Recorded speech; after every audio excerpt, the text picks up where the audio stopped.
সব কিছু যেটা হইতেছে এখন পলিটিক্সের সাথে আপনার পার্টসটা কি ছিল? জুলাই রেভলিউশনে তো আমরা এখানে যারা আছি সবাই পলিসি মেকিং করা এবং মাঠ পর্যায়ে সমন্বয় করা পুরোটার সাথে আমরা জড়িত ছিলাম এবং এটা একটা ছিল মেন সারপ্রাইজ। এখানে সব ধরনের লোকরাই এঙ্গেজ হয়েছে, একদম ফ্রম চিলড্রেন টু এল্ডারলি সবাই এঙ্গেজ হয়েছে, কারণ দীর্ঘদিন ধরে সবাই সাপ্রাইজ ছিল।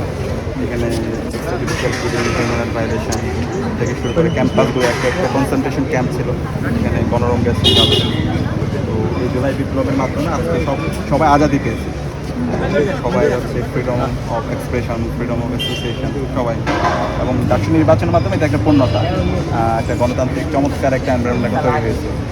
আর এখন আমরা চাচ্ছি এই এনভায়রনমেন্টটা সারা দেশব্যাপী ছড়িয়ে দিতে, এবং সারা দেশব্যাপী ছড়িয়ে দেওয়ার জন্য এই নির্বাচনটা খুবই গুরুত্বপূর্ণ। নির্বাচনটা যেন ফ্রি, ফেয়ার এবং ক্রেডিবল হয়, এবং এই যে সংস্কারের জন্য শহীদরা জীবন দিয়েছে, রাষ্ট্র কাঠামো সংস্কার রিফরমেশন, তো সেটা যেন হয়, সেটার জন্য এই গণভোটে হাকে বিজয়ী করা, এবং নির্বাচনটা যেন সকল প্রার্থীরা সুস্থভাবে তাদের ক্যাম্পেইন করে, কোনো ধরনের মাসল পাওয়ার পলিটিক্স না করে,